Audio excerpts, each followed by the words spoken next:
Malaysia rehat. Azan sudah baru azan subuh. Saya rasa kurang gitu. Salat tahajud, salat. Istiqomah itu hanya. Makanya kalau umat Islam ini aja bersatu, bayangin, apalagi sholat subuhnya rapi.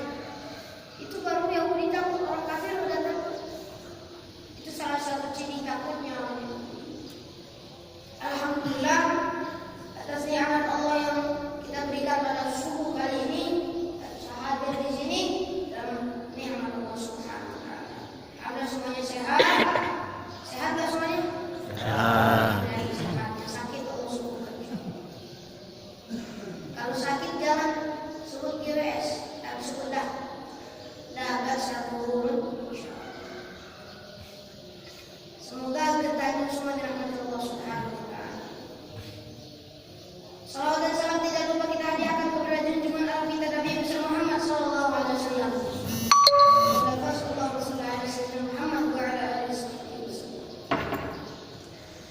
Ada tiga hal yang membuat umat Islam ini bisa kuat. Tiga hal dicamkan dalam hati. Pertama, sholat jamaahnya selalu ramai. Karena kenapa? Sholat jamaah afdal min sholatil fard. Sholat jamaah lebih baik daripada sholat sendirian. Berapa pahalanya? 27 pahala sholat jamaah dibandingkan dengan satu sholat sendirian. Kalau sholat sendiri, otomatis cuma dapat satu sholat. Makanya sering-sering sholat berjamaah di masjid. Rumah kita dekat dengan masjid ataupun dekat musola, jangan sholat di rumah. Laki-laki sholat di rumah ganti pakai mukena. Makanya sholatlah berjamaah. Karena kenapa? Sholat berjamaah itu afdal dan sholat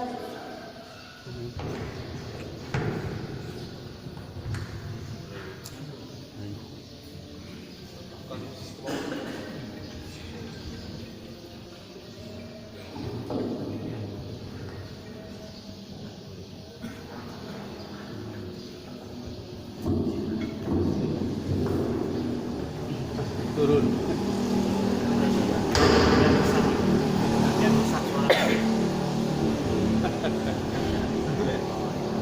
Biar tadi biar tinggi. Biar tinggi.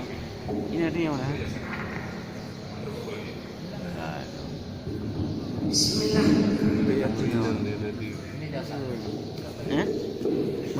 Maju. Agak tinggi ya.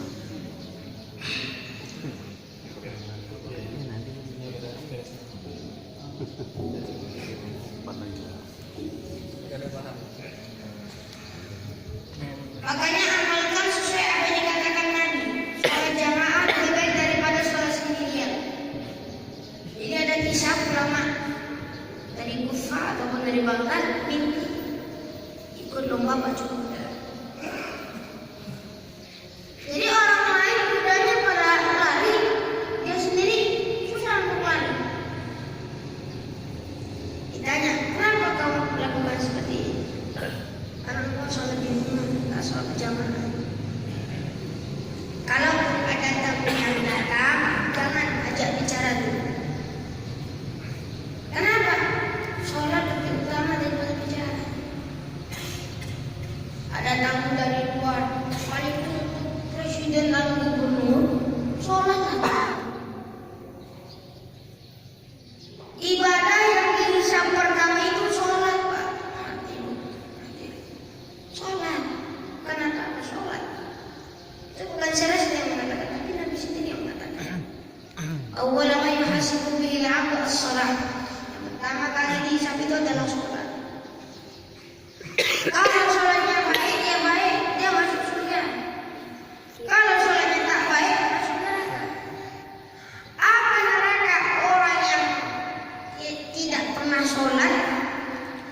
Ma salakakum fi saqar? Qalu lam nakum minal musallin. Ma salakakum fi saqar? Apa sebab kamu masuk neraka saqar? Qalu, mereka berkata, lam nakum minal musallin, kami tak pernah sholat. Ini mungkin Allah kasih nikmat sama kita, rajin-rajin sholat masjid. Rajin-rajin. Itu pertama, sholat berjamaah. Kedua, silaturahmi tak boleh lepas. Kenapa tidak boleh lepas? Umat Islam itu bersaudara. Masalah khilafiyah cukup. Masalah perjalanan, celana di atas mata kaki, lain kemudian tetap kuyala. Tak masuk surga orang yang celananya di atas masuk kaki. Yang salah itu yang mana? Yang tak pakai celana yang salah. Kunut. Ada hadis Rasulullah SAW sebanyak ilmu berkunut. Dia mengatakan ini tak sahih, ini dhaif. Sudah, jangan sahih. Kita ini komandan masuk ke komandan tengah. Apa dikatakan Nabi? Sebaik-baik orang yang ada di atas, sebaik-baik orang adalah orang yang di abadku. Summa yalunahum. Mereka terus ke abad yang lain. Hadis ini memang sahih.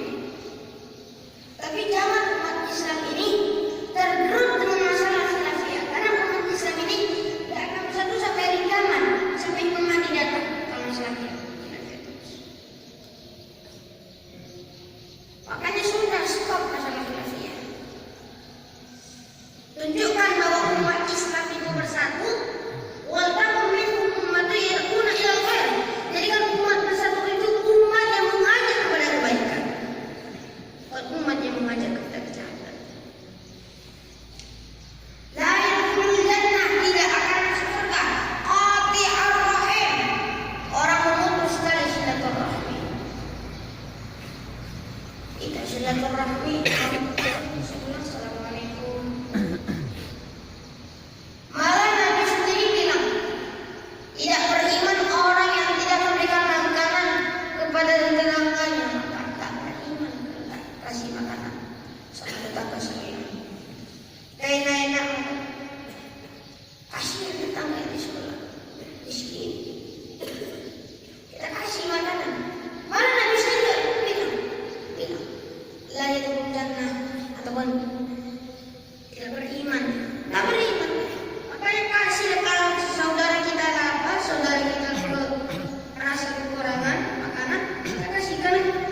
Itu termasuk sifat albir, sifat kebaikan. Ini berdua, sholat berjamaahnya di masjid harus sama-sama di masjid. Boleh tinggal di masjid sekalipun rumah kita ini tidak sama masjid, sholat di masjid.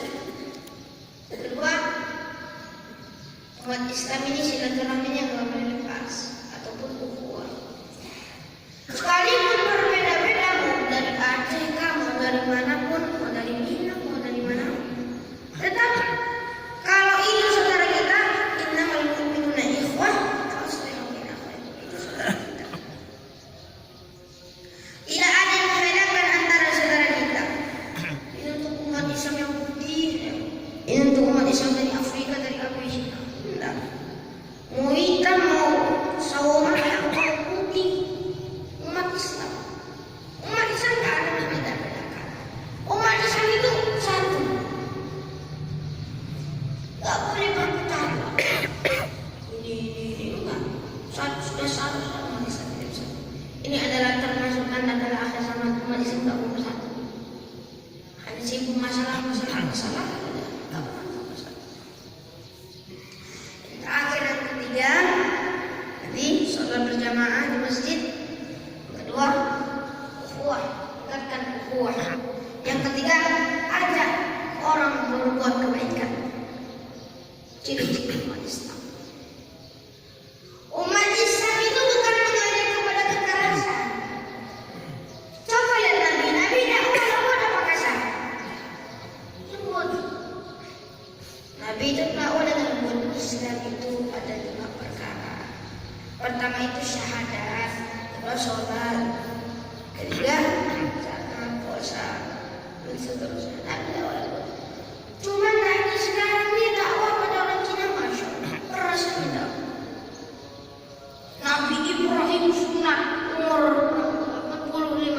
dengan gampang.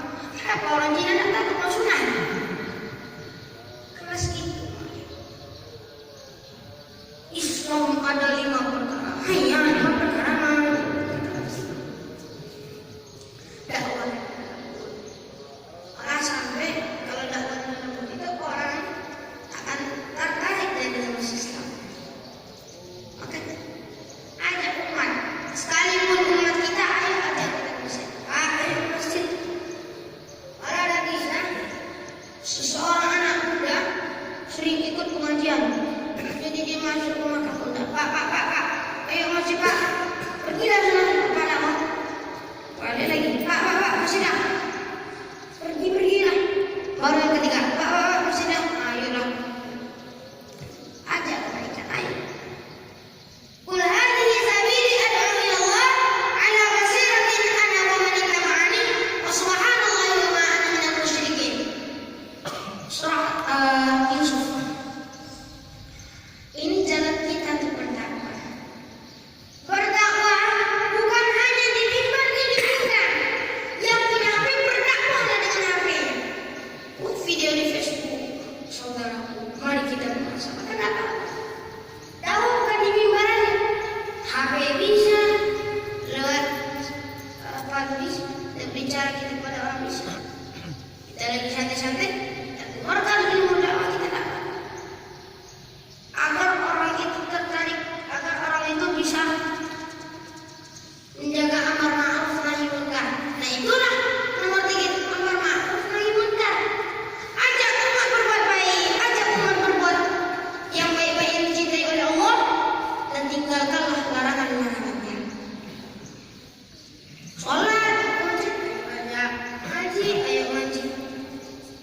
Di Aceh ini masya Allah terkenal, apalagi di Banda Aceh. Malam-malam itu pengajian terawih.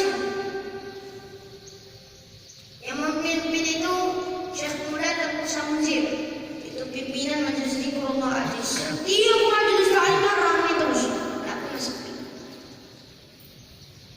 Makanya ajaklah umat-umat ini, ajak umat Islam sekalipun bukan umat Islam, ajak mereka masuk dengan lembut. Saya jelaskan, Islam itu bukan ekstremis, Islam itu lembut. Islam itu bukan teroris, Islam itu lembut. Karena Rasulullah mengajarkan kelembutan kepada kita. Malah Allah Subhanahu wa taala berfirman, surah Muhammad ayat terakhir, 2 sifat orang mukmin. Yang pertama, asyidda'u 'alal kuffar, keras sama orang kafir. Maksudnya keras di sini kalau mereka mau mengajak ketaatan keras. Dulu zaman Nabi kalau ada orang kafir dikeluarkannya pedangnya. Tapi kalau orang Aceh jahat dikeluarkan pula rentunya. Sifat yang kedua, ruhama'u bainahum, saling mengasihi di antara mereka. Itu sifat orang-orang mukmin. Tak bolehkah berkawan kepada orang non-muslim? Tak boleh. Nanti terkena virus Natal sama yang kongsi faji. Jangan. Kalaupun mau berkawan, kita kenalkan pelan-pelan Islam kepadanya. Kawanku, saudaraku, inilah Islam. Islam bukanlah kejahatan, tapi ada musuh-musuhnya yang melakukan kejahatan. Kalau berkawan sesama orang muslim, bicaralah dengan yang baik. Jangan berkata yang kotor. Tak boleh. Kenapa? Itu termasuk ciri-ciri mengajak orang berkata baik, mengajak orang sholat ke masjid, mengajak membaca Quran. Bagus. Tidak ada halangan. Mau tua mau muda, di HP mau di mimbar, yang penting dakwah. Orang ini setiap pegawai kantor itu ditekan sama atasan. Di rumah ditekan istri, di masjid ditekan ustaz. Silakan. Jadi menurutnya ustaz itu pembuat masalah. Udah tadi ditekan atasan, ditekan sama bini, ditekan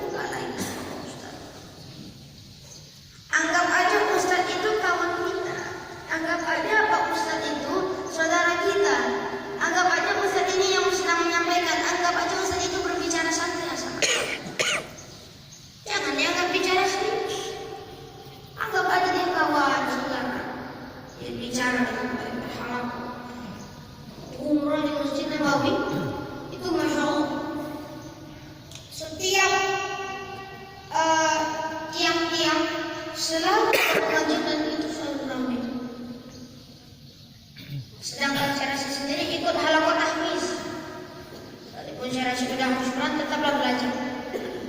Benda alim itu belajar. Itu Masjid Nabawi itu Masya Allah. Kalau dengar pengajian, tak bosan-bosannya. Enggak bosan. Mereka malah sibuk mendengarkan. Oh, ini disampaikan Ustaz. Kita di Indonesia, wahai kaum muslimin dan muslimat, bertakwalah kepada Allah. Surga kan berzakat, karena nanti di akhirat akan dihisab harta kalian. Tidur. Saya rasa sendiri yang merasakan sholat Jumat di samping saya rasa tidur pula dengar khutbah. Saya rasa dengar aja.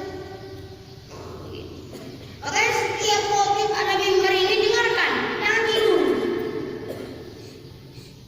Karena Jumat ini banyak Allah. Jangan tidur. Kalau saya rasa iya, ada tidur ya kata. Nah, apa?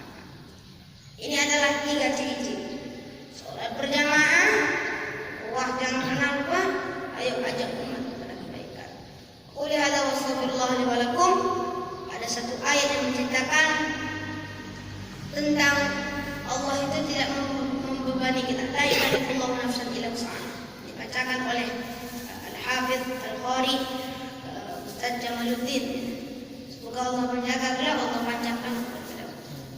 Ini Qari Masya Allah. Nanti kalau ikut musabaqah akhirat pasti menang ke Jamaluddin insyaallah. Banyak lagi Qari-Qari ini. Sebarkanlah Qari-Qari ini. Kasihan. Karena umat Islam ini ingin hiburan dengan Al-Quran. Ya, afala yang tadabbaruna Al-Quran am ala qulubin afqaluha. Kenapa kamu tak mentadabbur Quran kalau hati kalian kosong? Setiap ayat yang iramanya bagus, tadabburkan ayatnya. Sekalipun kita tidak tahu, tadabburkan. Meski kita baca apa? Ya, jangan dibaca itu mau 107 malam kanan. Yasin itu ada beberapa ayat-ayat tafsir. Waja'alna baina aydihim sadda. Kamu jadikan di samping kiri dan kanan mereka orang buta. Itu ayat mau menyerang Nabi. Turun mau menyerang Nabi. Nabi mau hijrah ke Madinah. Ini orang kafir, ini Abu Jahal. Ini. A'udzubillahi minasyaitonir rajim. Waja'alna min baini aydihim saddan wa min khalfihim sadda.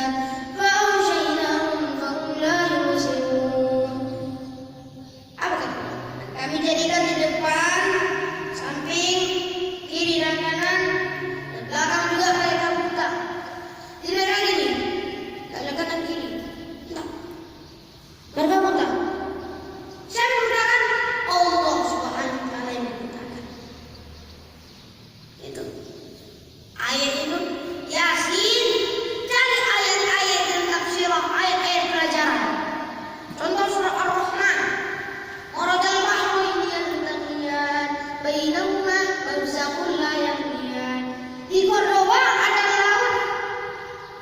Sini tawar, sini asin. Jadi ikan yang berada di situ kamu masuk di daerah kawannya sebelah. Tangga sebelah. Itulah keajaiban Allah Subhanahu wa Ta'ala dalam Quran.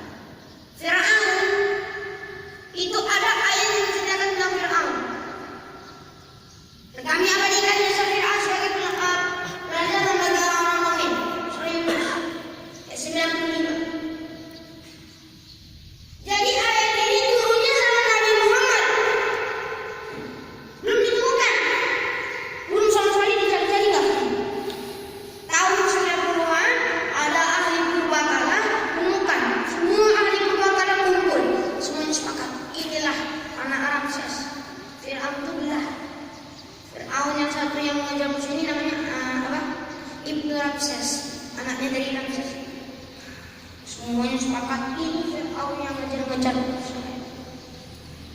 Kita bisa lihat di Mesir, tempat semua ilmu ada di Mesir. Mesir itu